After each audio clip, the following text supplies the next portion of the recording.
Luna Station hung like a silver teardrop against the star-speckled void, its quantum arrays spinning in their eternal dance of data collection.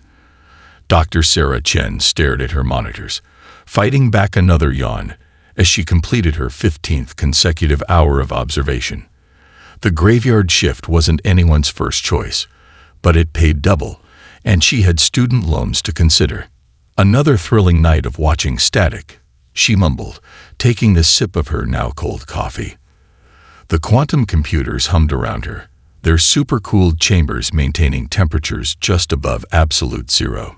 She'd memorized their sounds over the past year, a symphony of technology that had become as familiar as her own heartbeat. That's why she noticed immediately when the rhythm changed. It started with Array 7, its usual steady pulse stuttering like a skipped heartbeat. Sarah sat up straighter, fingers flying across her haptic interface. Before she could isolate the anomaly, Array 3 joined the discord, then 2, then 9. Within seconds, every quantum computer in the facility was crackling with impossible data patterns. No, Sarah muttered, initiating emergency protocols. The screens filled with cascading error messages, their red glare reflecting off her glasses. She'd never seen anything like it. It was as if every qubit had simultaneously decided to exist in all states at once, completely shattering their carefully maintained coherence. Then, as suddenly as it began, everything crashed. Darkness engulfed the control room, broken only by the soft blue glow of emergency lights. Sarah held her breath, counting the seconds until the backup systems kicked in. 1, 2, 3. The computers hummed back to life, beginning their reboot sequence. As the monitors flickered on, Sarah expected to see the usual startup diagnostics. Instead, she saw something that made her coffee cup slip from her fingers and shatter on the floor. Patterns. Beautiful, impossible patterns flowing across her screens. They reminded her of something. A half-forgotten memory from childhood. The way her grandmother's music box had played, its melody carrying hints of mathematical precision that had first sparked her interest in quantum mechanics. "This isn't random," she whispered, her fingers trembling as they danced across the interface. The patterns had structure, rhythm, a kind of mathematical poetry that defied the chaos theory principles they were supposed to follow. It was as if someone had turned the background radiation of the universe into a symphony. An alert flashed on her secondary monitor. 3 ships had just appeared in high Earth orbit, their energy signatures matching known hegemony configurations. Sarah's heart skipped a beat. The galactic hegemony rarely paid attention to Earth's primitive research facilities. Their arrival now couldn't be a coincidence. Her comm unit crackled. "Luna Station, this is Hegemony Vessel Eternal Order. We are detecting unusual quantum fluctuations in your sector. Prepare for immediate inspection. Compliance is mandatory." Sarah glanced at the clock. 2:47 Earth Standard Time. The hegemony ships would dock in 20 minutes. 20 minutes to hide whatever she'd just discovered. 20 minutes to protect something that shouldn't exist. She looked again at the patterns, still flowing across her screens like digital rain. In the mathematical chaos, she saw something that made her blood run cold. A repeated sequence, too precise to be natural, too complex to be coincidence. It wasn't just a pattern. It was a message. As she began the frantic process of copying and concealing the data, Sarah couldn't shake the feeling that she'd just stumbled onto something bigger than Earth's ongoing integration into galactic society. The pattern spoke of secrets, of hidden structures underlying the very fabric of space-time itself. And if she was right, the hegemony's urgent arrival suggested they'd do anything to keep those secrets buried. The clock ticked down as Sarah raced against time, the patterns burning themselves into her memory. In 19 minutes, she would have to face the hegemony's inspectors with a smile and empty screens. In 19 minutes, she would become either the most important scientist in human history or its shortest footnote. The new Shanghai concert hall stood empty and dark, but a single piano's notes still echoed through its halls. Maya Chen's fingers danced across the keys, transforming mathematical sequences into haunting melodies. Her sister's urgent message had dragged her from bed at 3 a.m, but the patterns Sarah had sent were impossible to ignore. "You're still playing it wrong," Sarah said from the doorway, her voice echoing in the empty hall. She looked exhausted, her Luna Station uniform wrinkled from the hasty shuttle flight to Earth. Maya didn't stop playing. "I'm playing it exactly as you sent it. The sequence repeats every 17 notes, with a quantum variance that shouldn't exist in standard musical theory." Her fingers struck a particularly complex chord. "What I want to know is why it reminds me of grandmother's lullabies." Sarah walked down the aisle, her footsteps joining the piano's rhythm. "That's why I came to you first.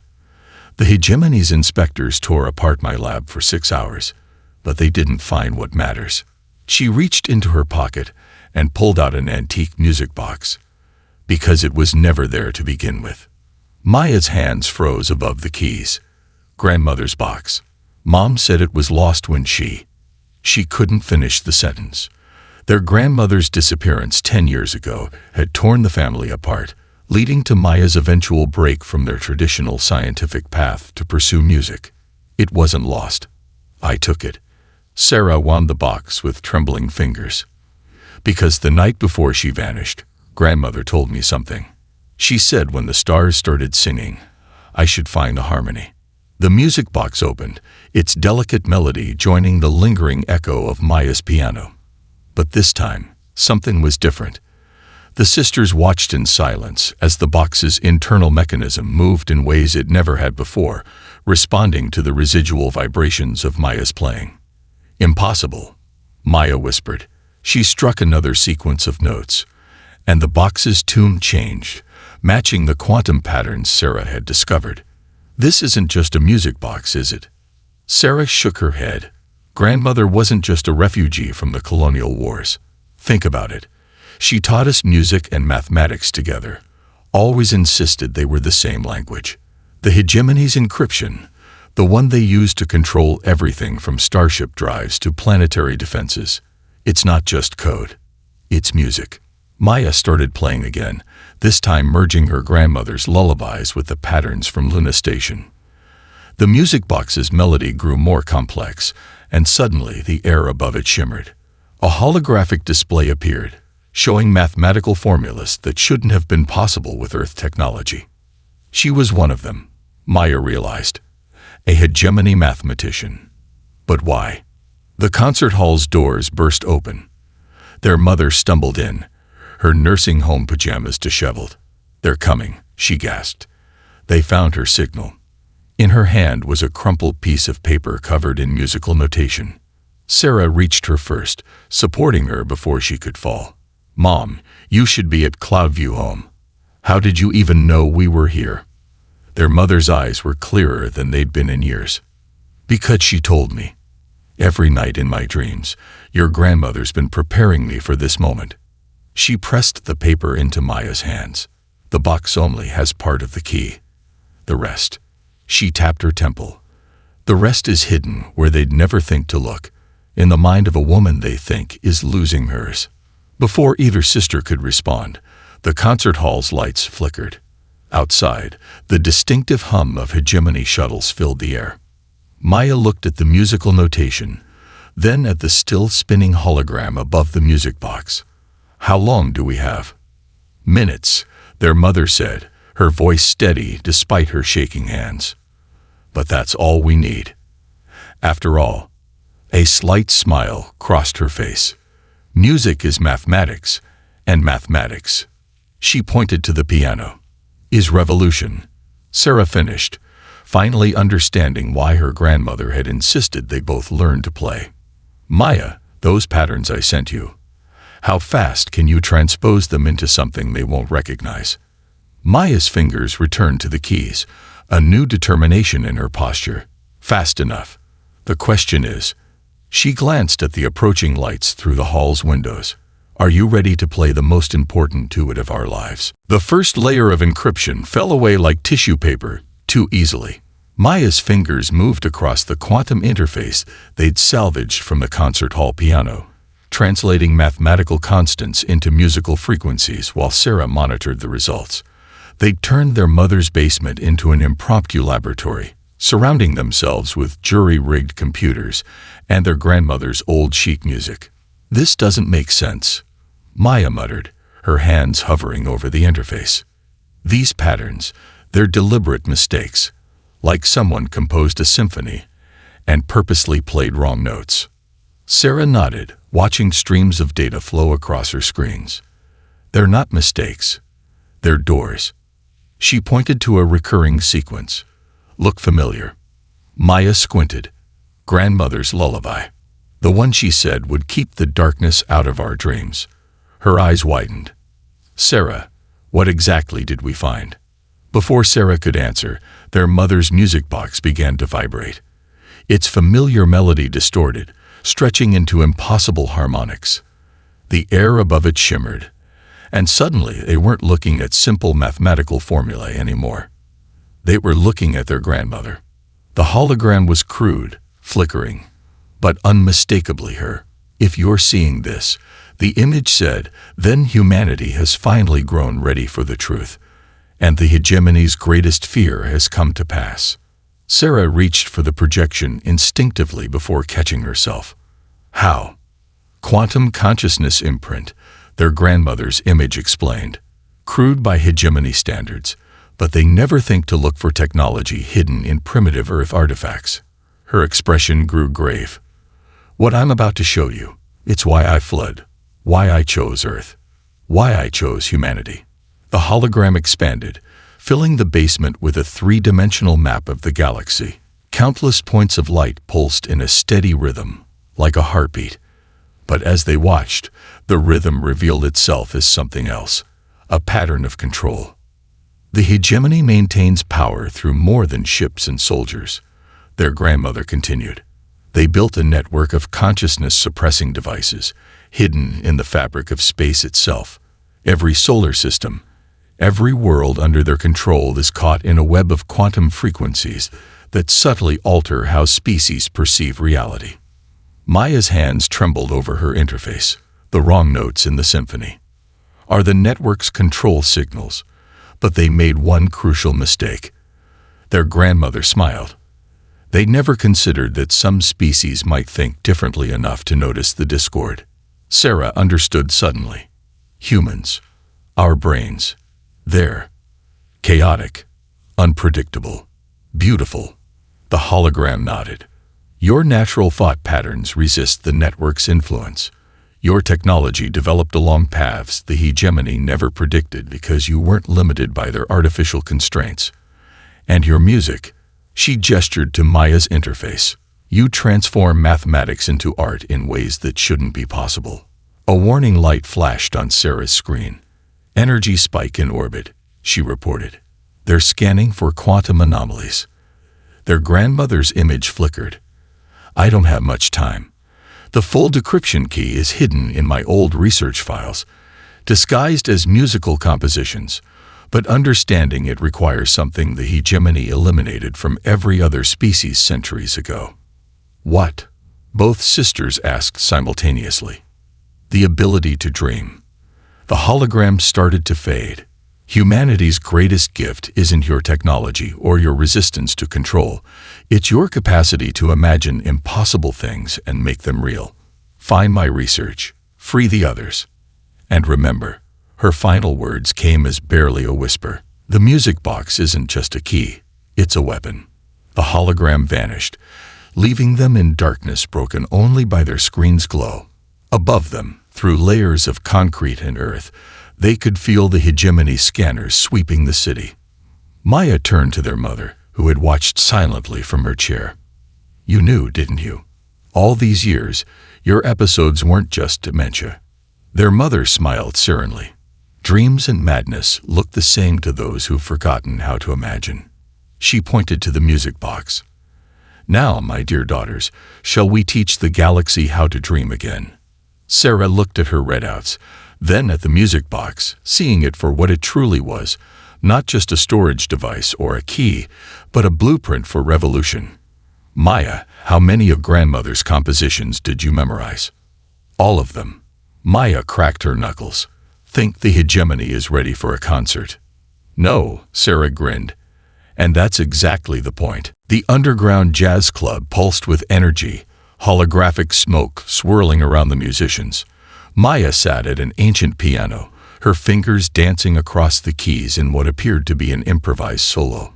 But Sarah, watching from a corner booth, recognized the pattern hidden in the melody. Another piece of their grandmother's decryption key, broadcast right under the hegemony's nose. Among the crowd, 3 Shadowkin diplomats sat motionless, their crystalline forms refracting the club's lights. To anyone else, they looked like typical cultural tourists, studying primitive Earth entertainment. But Sarah caught the subtle shift in their facets. They were recording everything. "Your sister plays beautifully," a voice whispered beside her. Sarah managed not to jump as Commander Lin materialized in the booth, his hegemony uniform pristine despite the club's haze. Such a shame about her exile from the academic community. Sarah sipped her drink, hiding her tension. Music suits her better than quantum mechanics ever did. Indeed. Lin's third eye studied her while his human-seeming pair watched Maya. Though lately, we've noticed an unusual pattern. Wherever she performs, local communication networks experience anomalies. Earth technology. Sarah shrugged. Still primitive by your standards. Glitches are common. The music shifted, Maya's notes weaving together with the saxophone player's riffs. In the crowd, the Shadowkin diplomats' crystalline bodies hummed in resonance. Perfect receivers for the hidden message. Instructions for accessing their own world's transportation networks without hegemony oversight. Lin's third eye narrowed. "Dr. Chen, let me be direct. In the past month, 17 ships have vanished from our monitoring systems. Restricted goods flow freely between systems that shouldn't have contact. And everywhere we find traces of these anomalies, we detect quantum signatures matching your grandmother's research. My grandmother died a decade ago." Sarah lied smoothly, watching Maya reach the crucial part of the sequence. "Did she?" Lin smiled thinly. "Because a hegemony battlecruiser just defected after its crew attended an Earth cultural exhibition. Before abandoning their posts, they left a single message, a musical phrase. The jazz band hit a crescendo, Maya's piano leading the charge. Across the club, glasses vibrated at specific frequencies. Frequencies that would interact with the quantum suppressors hidden in hegemony neural implants. That's unfortunate," Sarah said, noting how Lin's third eye was starting to flutter. The suppressors in his own implants were failing, exposed to the hidden harmonics in Maya's playing. "Though I've always found it interesting how much your people dismiss Earth music as primitive noise."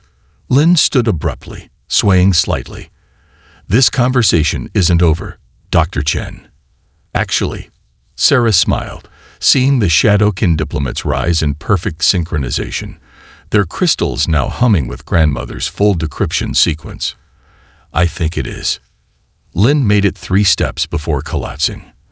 As his consciousness faded, his third eye registered one final image. Maya Chen giving him a small wave from the piano, her fingers never missing a note. The Shadowkin moved smoothly through the crowd, collecting the unconscious commander.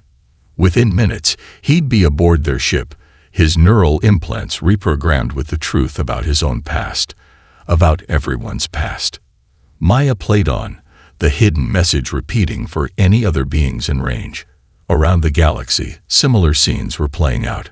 A street musician on New Mars broadcasting the code through quantum-laced graffiti. A children's choir on Europa singing it disguised as a folk song. Resistance cells awakening to their own power, one note at a time.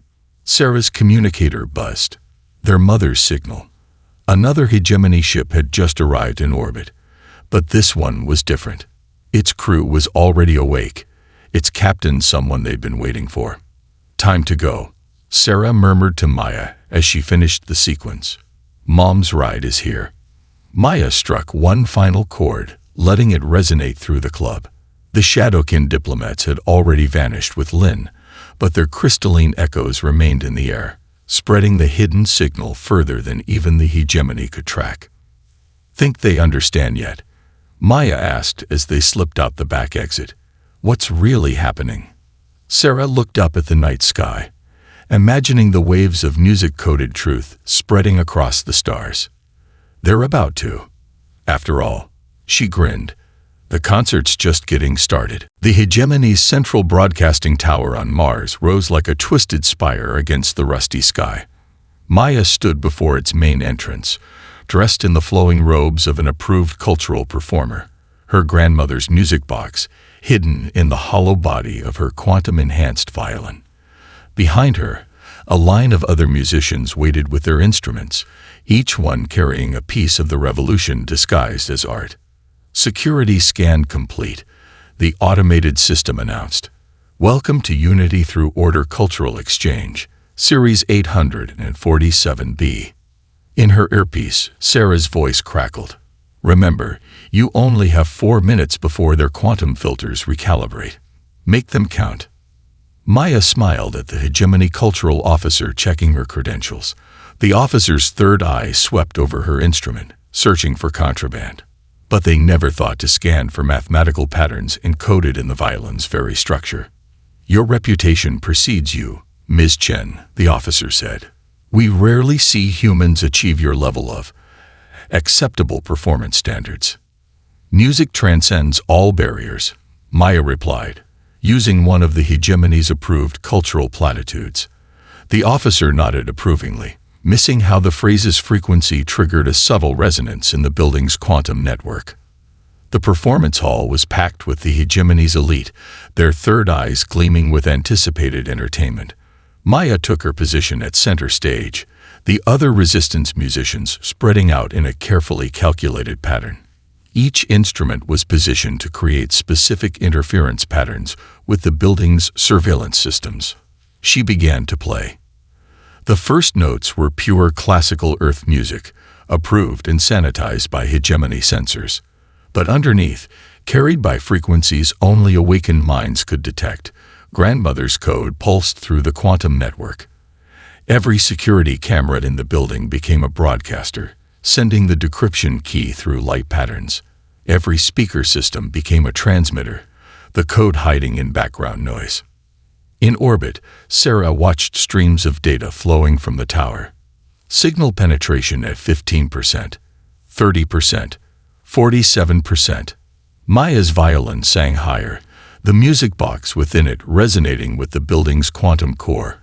Around her, the other musicians joined in, each adding layers to the invisible assault on the Hegemony systems. The audience sat entranced, their third eyes dilating as suppressed memories began to surface. Wait, Sarah's voice turned urgent. Maya, we've got a problem. Grandmother's consciousness signature just appeared in the network. She's trying to access their quantum servers directly. Maya didn't break rhythm, but her heart raced. They hadn't planned this. Their grandmother's preserved consciousness was supposed to remain hidden in the music box, not expose itself to the Hegemony security systems. But as the violin song reached its crescendo, she understood. The music box wasn't just broadcasting anymore, it was receiving.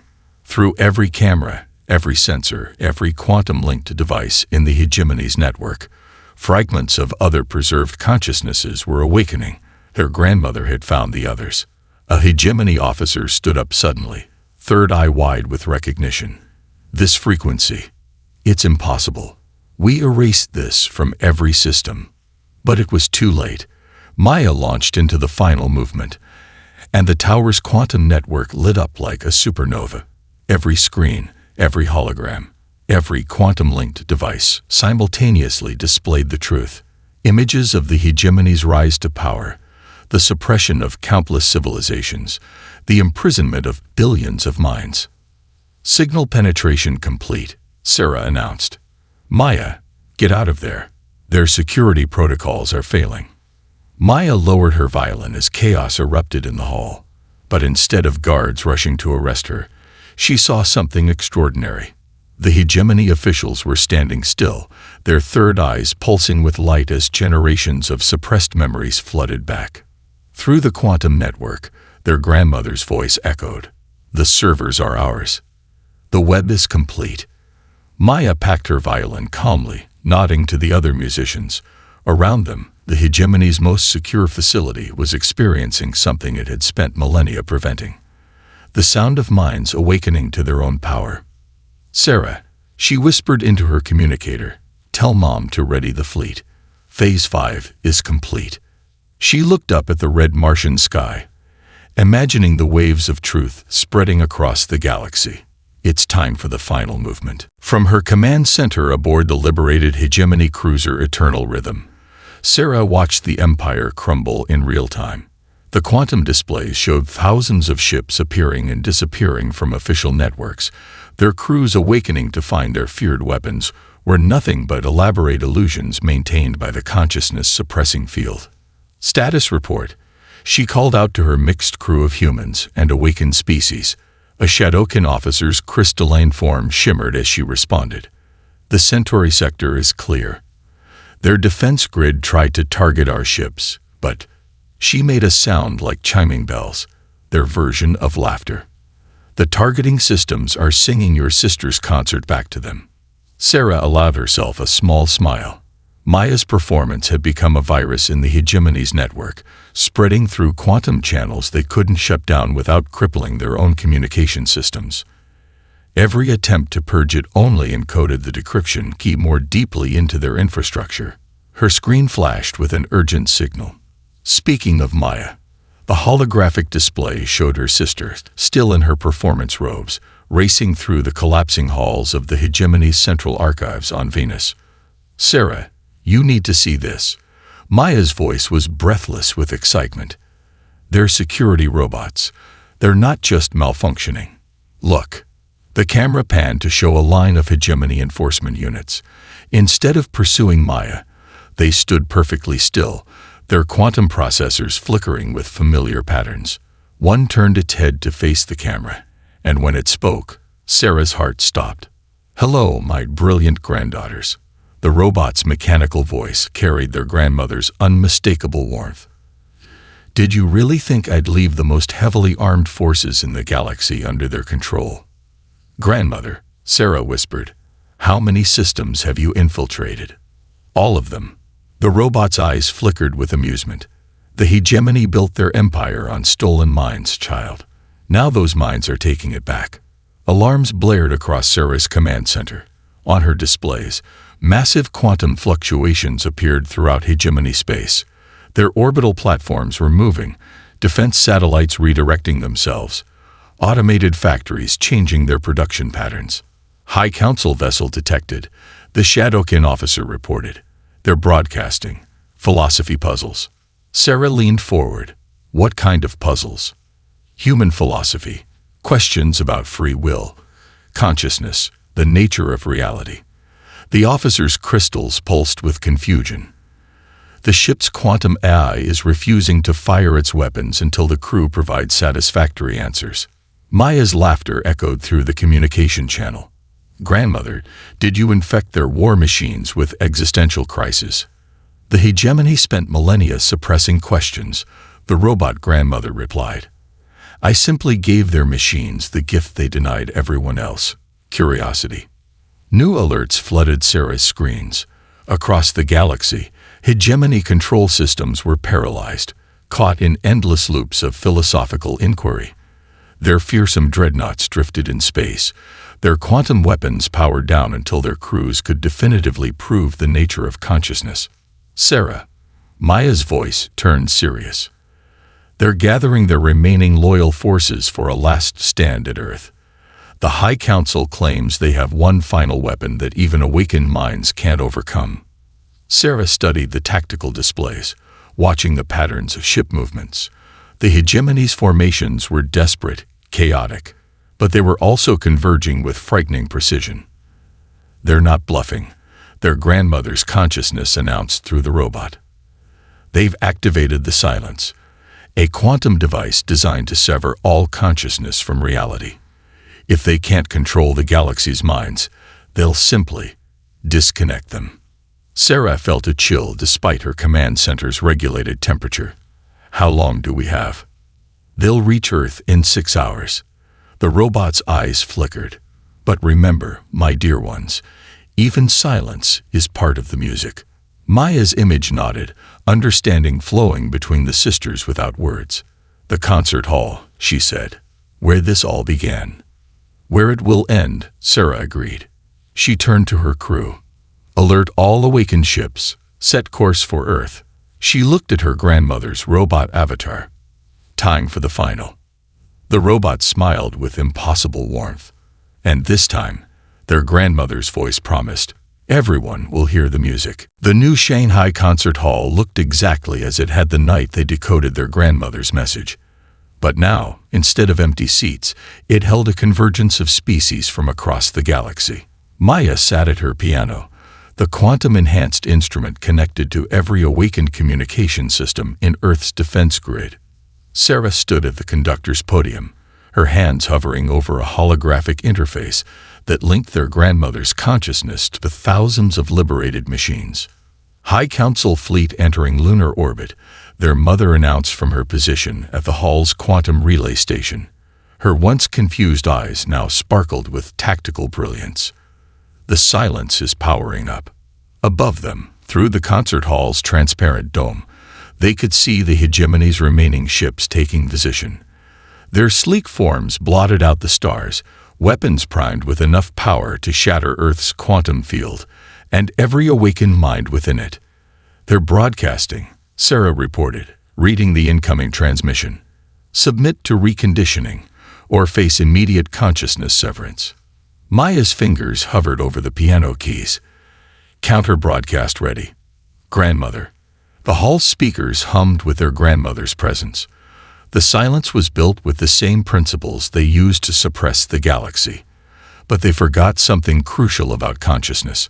Through the quantum network, they could feel her smile. It yearns to sing.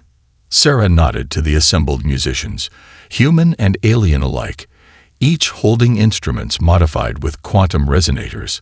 Begin the sequence. Maya struck the first chord.